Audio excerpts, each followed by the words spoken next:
بسم اللہ الرحمن الرحیم۔ السلام علیکم ورحمۃ اللہ وبرکاتہ۔ پہلے آپ جھوٹی خواب سن لیجئے، اس کے بعد بات کرتے ہیں۔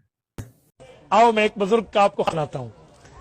علماء دیوبند نے لکھا ہے کہ ایک ولی اللہ کہتے ہیں میں نے ایک رات خواب دیکھا، خواب میں اللہ کے رسول صلی اللہ علیہ وسلم کو دیکھا اور رسول اقدس صلی اللہ علیہ وسلم گفتگو فرما رہے ہیں۔ جب میں قریب گیا تو حضور پاک اردو زبان میں بات فرما رہے ہیں۔ کہتے میں بہت حیران ہوا، اللہ کے رسول عربی اردو میں بات فرما رہے ہیں۔ تو کہتے ہیں جب آپ علیہ السلام نے اپنی گفتگو ختم فرمائی تو میں نے آگے بڑھ کے پوچھا کہ یا رسول اللہ، آج آپ نے ہماری زبان میں بات فرمائی ہے، ہمارے دل کا رواں رواں ٹھنڈ میں پڑ گیا، ہمیں خوشی محسوس ہوئی ہے۔ تو آپ علیہ الصلوۃ والسلام کے سامنے دارالعلوم دیوبند کا نظارہ آیا، اس طرف اشارہ کر کے فرمایا جب سے یہ تعلق بنا ہے ہم نے بھی اردو میں بات شروع فرما دی۔ یہ اعمال پیش ہونے کی پیاری بہار سماعت فرمائی۔ حیدرآباد باب الاسلام سندھ پاکستان، ایک اسلامی بھائی کا بیان ہے، 1990 کی بات ہے۔ بد عقیدگی نے ہمارے خاندان میں اپنے پنجے گاڑ رکھے تھے، میں بھی تذبذب کا شکار تھا، کنفیوزڈ تھا، کون سا گروہ سیدھے راہ پر ہے۔ ایک رات پریشانی کے عالم میں دعا کی، یا اللہ عز و جل مجھے صحیح عقیدے اپنانے کی توفیق عطا فرما۔ سو گیا، سر کی آنکھیں بند ہوئی، دل کی آنکھیں کھل گئیں۔ شہد سے میٹھے میٹھے آقا مکی مدنی مصطفیٰ صلی اللہ تعالی علیہ وسلم کا دیدار ہو گیا۔ قریب ہی دو نورانی چہرے والے دو بزرگ موجود تھے، ان میں سے ایک کی طرف اشارہ کر کے کچھ یوں ارشاد فرمایا، کس نے؟ ہمارے آقا صلی اللہ علیہ وسلم۔ یہ احمد رضا ہیں، ان کے مسلک کو اپنا لو۔ پھر دوسری ہستی کی طرف کچھ اس طرح فرمایا، یہ الیاس قادری ہیں، ان سے مرید ہو جاؤ۔ یہ جھوٹے خواب بیان کر رہا ہے اور لوگوں کو تسلی دے رہا ہے۔ جھوٹے خواب کو دلیل بنایا جا سکتا ہے یا نہیں بنایا جا سکتا ہے؟ آپ کو انجینئر محمد علی مرزا صاحب کی ویڈیو دکھاتے ہیں۔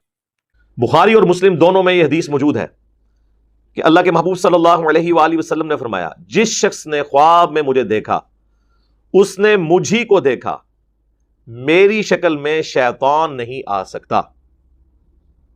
اور ساتھ امام بخاری نے امام ابن سیرین المتوفا 110 ہجری جو تابعی ہیں، انس ابن مالک کے شاگرد ہیں، 70 سے زیادہ صحابہ کی صحبت کی ہے، ان کا قول صحیح بخاری میں لکھا ہے کہ ابن سیرین کہتے تھے اس سے مراد ہے کہ جو نبی علیہ السلام کی اپنی شکل مبارک ہے، یہ نہیں ہے کہ کسی اور شکل میں دیکھ لیا اور وہ شخص آ کے خواب میں آپ کو کہے کہ میں تمہارا نبی ہوں، جو حضور کی اپنی شکل ہے۔ اور یہ میں جو تشریح کر رہا ہوں یہ بخاری میں لکھی ہوئی ہے اور علماء کو پتہ ہے، لیکن یہ چھپاتے ہیں۔ ہمیں کئی نوجوان ملے ہیں کہ نبی علیہ السلام کو ہم نے کلین شیو دیکھا ہے، پینٹ شرٹ میں، ڈرتے ہوئے بیچارے خواب بیان کرتے ہیں، میں نے کہا شیطان کو دیکھا ہے بھائی۔ نہیں جی وہ بتایا گیا ہمیں، میں نے کہا شیطان نہیں بتایا نا، وہ جی حدیث ہے۔ میں نے کہا حدیث ہی تو آپ کو غلط بتائی گئی، وہ حدیث اس طرح ہے ہی نہیں ہے۔ ایک بابا جی ملے آج سے آلموسٹ 12-13 سال پہلے تبلیغی جماعت میں، کہتے جی میں تو اپنی ینگ ایج میں نبی صلی اللہ علیہ وآلہ وسلم کے حکم پہ تبلیغی جماعت میں آ گیا۔ میں نے کہا آپ کو کون سا حکم ملا ہے؟ ہمیں تو کوئی قرآن میں بخاری مسلم میں ایسی کوئی حدیث یا آیت تو نہیں ملی کہ جس میں اسپیسیفکلی کسی فرقے کی جماعت کے بارے میں اشارہ ملتا ہو، جنرل تو ہے، وہ تو ہم بھی دعوت و تبلیغ کا کام کر رہے ہیں۔ کہتے ہیں نہیں خواب میں۔ میں نے کہا جی آپ نے نبی علیہ السلام کو خواب میں کس حال میں دیکھا؟ کہتے ہیں جی سفید پگڑی، سفید کپڑے، سفید داڑھی، اور وہ خواب انہوں نے کوئی 25-30 سال پہلے دیکھا تھا۔ میں نے کہا جی آپ نے تو شیطان کو دیکھا ہے، سیکھ پاؤ گے۔ رکو ذرا، صبر کرو۔ میں نے کہا جس شکل میں تم نے رسول اللہ کو دیکھا ہے نا، اس میں تو اگر سیدہ فاطمہ سلام اللہ علیہا یا مولا علی علیہ السلام یا سیدہ عائشہ سلام اللہ علیہا بھی دیکھ لینا تو وہ بھی پہچان نہ سکے، کیونکہ بخاری اور مسلم دونوں میں یہ حدیث موجود ہے، متفق علیہ۔ انس ابن مالک کہتے ہیں کہ نبی علیہ السلام کی وفات جب ہوئی نا، اس وقت بھی آپ کے سر اور داڑھی کے ملا کر 20 سے زیادہ بال سفید نہیں تھے۔ 20 جی 63 سال کی عمر میں، یا ہمارے آپ سولر ایئرز کے اعتبار سے کر لیں 60 ایئرز، لیونر ایئرز کے اعتبار سے 63 سال، اور وہ بھی کن پٹی پہ چند بال تھے، جب آپ نے تیل لگایا ہوتا تھا وہ بھی نظر نہیں آتے تھے۔ 20 بال تو میرے سر کے سفید ہیں اپنی ینگ ایج سے، داڑھی کے بھی آلموسٹ آپ یعنی میرے بال زیادہ سفید ہوں گے جو آپ کو بھی نظر بھی نہیں آ رہے سوائے چند ایک بالوں کے. اور نبی علیہ السلام کو اللہ تعالیٰ نے چونکہ کالی داڑھی بہرحال خوبصورتی کی علامت ہے، آپ کی وفات تک داڑھی مبارک کالی رہی ہے. اب مجھے بتائیں یہ سفید داڑھیوں میں جو آپ دیکھ رہے ہیں وہ اللہ کے نبی علیہ السلام کیسے ہو سکتے ہیں؟ آپ کی تو داڑھی سفید ہوئی نہیں ہے. کتنی حیران کن بات ہے. اور بخاری اور مسلم دونوں میں حدیث ہے، جس نے میری طرف کوئی جھوٹ منسوب کیا وہ اپنا مقام جہنم میں دیکھ لے. ہاں جی، اب یہ جھوٹ چاہے خواب کی شکل میں ہو چاہے وہ حدیث کی شکل میں ہو، یہ کوئی ہلکا معاملہ نہیں ہے. اور یہ اکثر اوقات خواب ہوتے ہیں شیطانی، شیطان آ کے ان کے ساتھ کھیلتا ہے، اور بعض اوقات یہ گھڑتے بھی ہیں. جی، یہ جب 2017 کا دھرنا چل رہا تھا نا ایک مذہبی جماعت کا ختم نبوت کے نام کے اوپر، اور یہ ختم نبوت کو میں نہیں مانتا آپ لوگوں کے یہ دھرنے، یہ اینٹی قادیانی دھرنے ہیں، یہ نام چینج کریں. ختم نبوت دھرنا وہ ہوگا جو چشتی رسول اللہ پارٹی، وہ کتابیں چھاپنے والے، پرنٹ کرنے والے، ان کا دفاع کرنے والے، اور اشرف علی تھانوی کا جو الامداد رسالے میں کلمے کو انڈورس کرنا ہے، اشرف علی تھانوی رسول اللہ، نعوذ باللہ، اور اللہم صلی علی سیدنا و نبینا اشرف علی، نعوذ باللہ. جب تک ان لوگوں کے خلاف آپ لوگوں کی زبانیں نہیں کھلتی نا، ہم آپ لوگوں کو ختم نبوت کا مجاہد نہیں ماننے کے لیے تیار. یہ اینٹی قادیانی صرف تحریکیں ہیں، ختم نبوت کا مجاہد یہاں بیٹھا ہوا ہے. تو وہ بات شروع ہوئی تھی وہ ختم نبوت کے اوپر جو اس دنوں دھرنے تھے نا، تو ایک اجڑ قسم کا مولوی پاکستان لیول کا، ٹھیک ہے، اس نے صرف اپنی پبلک کو خوش کرنے کے لیے یہ بات کہی. میں اب نام نہیں لیتا چونکہ بالکل پرسنل بات کر رہا ہوں کہ جی مجھے نبی علیہ السلام نے حکم دیا کہ جا کے نا آپ بابا جی کے دھرنے میں بیٹھ جاؤ. بعد میں ان کے مکتب فکر کے ایک بڑے عالم نے اس سے پوچھا، اور اس بڑے عالم نے مجھے خود بتایا، لیکن ظاہر بیچارے سامنے تو نہیں آتے. میرے پوچھنے پہ نہیں، ویسے ہی بات ہو رہی تھی. میں نے کہا جی آپ بھی اس حدیث کا یہی مطلب لیتے ہیں بریلوی حضرات؟ اور وہ پاکستان لیول کا بڑا عالم ہے، مفتی بھی ہے، اور آپ سمجھ لیں منطق کا بھی جاننے والا ہے، اور اس بڑے بڑے علماء کا استاد ہے. کہنے لگے نہیں، ہم وہی مطلب لیتے ہیں جو آپ بیان کرتے ہیں کہ جو حضور کی اپنی شکل میں دیکھیں، ادروائز دوسری شکل میں نہیں. شیطان آ کے کہہ سکتا ہے. تو وہ مجھے پھر خود بتانے لگے کہ وہ جو ڈنگر نما مولوی ہے نا، لمبا چوڑا، نام لیے بغیر، آپ کو میں اتنے اشارے تو دینے پتہ چل جائے کون ہے، اس نے یہ جو کچھ بیان کیا تھا اس نے میرے سامنے اقرار کیا ہے کہ بس میں جوش میں آ گیا تھا، تو میں نے خود ہی مجلس میں بیٹھے بیٹھے ایک خواب گھڑا کہ نبی علیہ السلام نے کہا کہ جا کے بابا جی کے دھرنے میں بیٹھو. جی یہ لوگوں کا حال ہے. اسی طریقے سے ہمارے ایک اور بزرگ ہیں کراچی کے، بہت بڑے، پوری دنیا میں ان کا اثر و رسوخ ہے، نام لیے بغیر، پگڑی والی ان کی جماعت ہے. تو وہ پہلے ان کے اجتماعات کے لیے نا لوگ رابطہ کرتے تھے، تو ہم بھی اس جماعت میں رہے، تو وہ اکثر اوقات ہوتا تھا ایک اسلامی بھائی کا بیان ہے کہ نبی علیہ السلام خواب میں آئے ہیں اور انہوں نے فرمایا کہ جی اس کو جا کے میرا سلام کہہ دو. یا مراد یہ کہ مجھ تک پیغام پہنچانا تھا، تو ظاہر تاخیر کا سبب ظاہر ہے. جی آپ کے بارے میں ہی پیغام ہے. رات سورت تھا کہ آپ علیہ السلام کی زیارت ہوئی تھی، اور آپ علیہ السلام کا پیغام آپ تک پہنچانا تھا. آپ علیہ السلام نے سلام ارشاد فرمایا تھا آپ کو، اور آپ علیہ السلام نے فرمایا تھا، نام لے کر آپ کا ارشاد فرمایا تھا کہ ریاض سے کہنا کہ پوری دنیا میں دین کا کام کرنا ہے، مشکلات آئیں گی، پریشانی ہونا، ہم تمہارے ساتھ ہیں. لبیک یا سیدی یا رسول اللہ، الحمدللہ.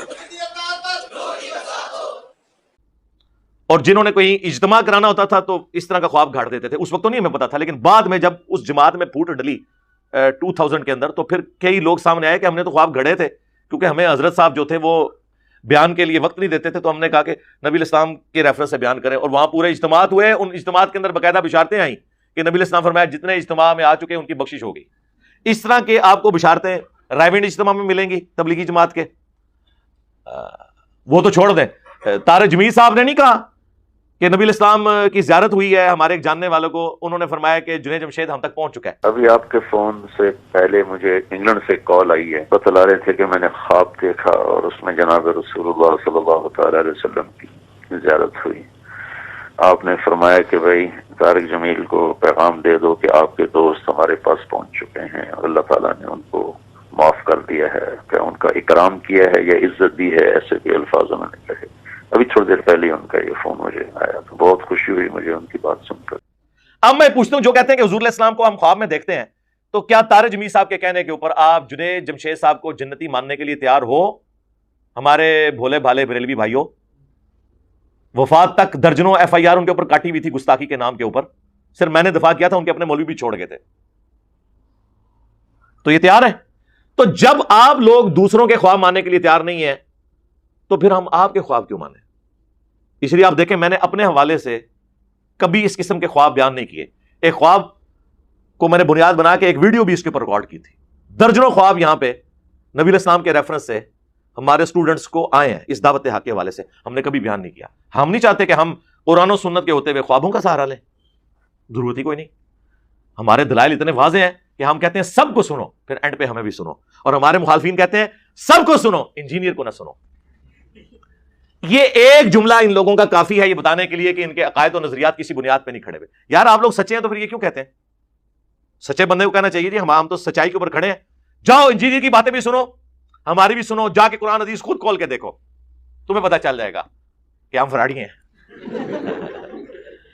یہ دل کے اندر ان کی جب آواز آتی ہے نا آخری جملے کا حصہ, تو وہ پھر یہ بات کہنے سے پیچھے ہٹ جاتے ہیں. وہ وہی کہتے ہیں جو کافر کہتے تھے, لا تسمعوا لهذا القرآن والغوا فیہ لعلکم تغلبون. جب قرآن پڑھا جا رہا ہونا تو شور مچا دیا کرو, اور یہی ایک طریقہ ہے جس سے تم غالب آ جاؤ گے قرآن کی دعوت کے اوپر. وہ اپنے ذوق میں سمجھتے تھے, ایسا تو ہو نہیں سکتا. تو میں یہ آپ کو بتا رہا ہوں اس طرح یہ خواب گھڑتے ہیں باقاعدہ. آیا بھی ہو, ہم تو اگلی بات کرتے ہیں, اگے ٹورو, آیا بھی ہو تب بھی نبی علیہ السلام کی جو اپنی شکل مبارک ہے بس صرف اس کی گارنٹی ہے. یہ نہیں ہے کہ کوئی بھی خواب میں آ کے آپ کو کہہ دے تو آپ مان لیں گے. وہ تو غلام قادیانی دجال نے بیداری میں ضلع محمد ہونے کا دعویٰ کیا, نعوذ باللہ. خواب تو چھوڑ دیں, تو خوابوں کی دنیا سے باہر نکلیں جناب, علم کی دنیا میں آئیں. نبی علیہ السلام نے جو کچھ امت کو فرمانا تھا وہ آپ بتا کے. البتہ اب جو خواب آتے ہیں نا وہ خواب خوشخبری کے طور پر ہو سکتے ہیں, لیکن وہ بھی اس انڈیویجول کے لیے ہوگا, جنرل نہیں ہوگا. وہ بخاری و مسلم دونوں میں حدیث ہے, میری وفات کے بعد اب نبوت کی خبروں میں سے صرف مبشرات خوشخبریاں باقی ہیں. صحابہ نے اسے بھی ان اٹینڈڈ نہیں چھوڑا. پوچھا یا رسول اللہ یہ مبشرات کیا ہے, تو فرمایا خواب. سمپل جواب دیا, خواب. یعنی نبی علیہ السلام کی وفات کے بعد کوئی کشف, کوئی الہام, کوئی امتی نبی, کوئی عقیدہ امامت نہیں ہے کہ آسمان سے کوئی ڈیوائن خبر آئے سوائے خواب کے. اس حدیث کے تحت ہم مانتے ہیں یہ سب کے سب چیزیں فراڈ ہیں. اس کے اوپر میری الگ سے ویڈیوز ہیں. بخاری مسلم میں ایک اور حدیث ہے کہ خواب نبوت کی خبروں میں سے 46واں حصہ ہے. انبیاء کے خواب وحی الہی ہوتے ہیں. اس لیے تو آپ دیکھیں نا کہ حضرت ابراہیم علیہ السلام کو جب خواب دکھایا گیا کہ میں اپنے بیٹے کو قربان کر رہا ہوں تو انہوں نے اسے ایگزیکیوٹ کرنے کے لیے ایفرٹ پٹ کی, کیونکہ وہ نبی کا خواب تھا. لیکن اگر کوئی شخص کہے کہ میرے پیر کو خواب میں آیا کہ تو اپنا بیٹا قربان کر, نہ, اور وہ دلیل لے کہ جی وہ قصہ خضر, اور یہ لفظ ویسے خضر ہے, خضر اور عربی میں خضر, اور موسیٰ میں بھی ایک بچے کی گردن مروڑ دی تھی. سر اس واقعے کے اینڈ پہ آتا ہے کہ یہ میں نے اپنی مرضی سے نہیں کیا, یہ اللہ تعالیٰ کے کہنے پہ کیا. یہ دعویٰ صرف پیغمبر کر سکتا ہے, یا کوئی فرشتہ کر سکتا ہے, یا پھر غلام قادیانی دجال کرے گا, کیونکہ وہ جھوٹ بول رہا ہوگا. اس لیے مولانا مودودی کا موقف ٹھیک ہے کہ وہ کوئی اللہ تعالیٰ کا فرشتہ ہے یا کوئی پیغمبر ہے, کیونکہ موسیٰ علیہ السلام کا استاد غیر پیغمبر تو نہیں ہو سکتا نا. خیر بہرحال یہ ٹاپک ایک الگ سے. تو یہ میں بتا رہا تھا کہ خواب میں غیبی خبریں آ سکتی ہیں, لیکن وہ جب تک ایگزیکیوٹ نہ ہو جائیں آپ بتا نہیں سکتے کہ خواب سچا ہے یا جھوٹا. میں نے کئی دفعہ بتایا, میں نے اپنی بیٹی کی پیدائش سے کئی مہینے پہلے خواب دیکھا اور مجھے ایک شکل دکھائی گئی. جب میری بیٹی پیدا ہوئی ایک تو جینڈر پتا چل گیا, دوسرا وہ شکل بھی ویسے تھی. اگر یہ ایسا نہ ہوتا تو میں کہتا کہ میرا ایلوژن ہے. جس طرح ڈاکٹر طاہر القادری صاحب کے کئی خواب نبی علیہ السلام نے ٹیکسی کا کرایہ مانگا, ہاں وہ ویڈیوز بھی ریکارڈڈ ہے, اور کئی لوگ خواب کلیم کرتے رہتے ہیں. آپ نے دیکھا نہیں ہے کہ ایک وہ مولانا فضل الرحمان صاحب کی جماعت کے ایک مولوی نے بھی نبی علیہ السلام کے حوالے سے, حضرت آدم علیہ السلام کے حوالے سے کیسے گستاخانہ خواب بیان کیے ہیں پشتو زبان کے اندر. شکر ہے اردو ترجمہ نہیں آیا, وہ پشتو ہی رہنے دو یار, مہربانی کرو. ہاں شکر ہے انگریزاں نو پشتو نہیں آندی یا اردو نہیں آندی, اور تہانوں جڑی ہے انگریزی نہیں آندی. اگر آپ کو انگریزی آتی ہوتی یا انگریزوں کو اردو آتی ہوتی تو پھر تو اس دین کے اوپر 4 تکبیریں انہوں نے پڑھ دینی تھی. ابھی بھی خیر جو کچھ آپ لوگ بدنامی کے لیے کر رہے ہیں نا وہ کوئی کم نہیں ہے. تو اس قسم کے خواب جو ہے نا وہ آئے دن آپ لوگوں کے, جب قرآن و سنت سے دلائل ختم ہو جائے نا پھر یہ خواب ہی لوگ بیان کرتے ہیں. جھوٹے خواب ہوتے ہیں, ایون سچے بھی ہوں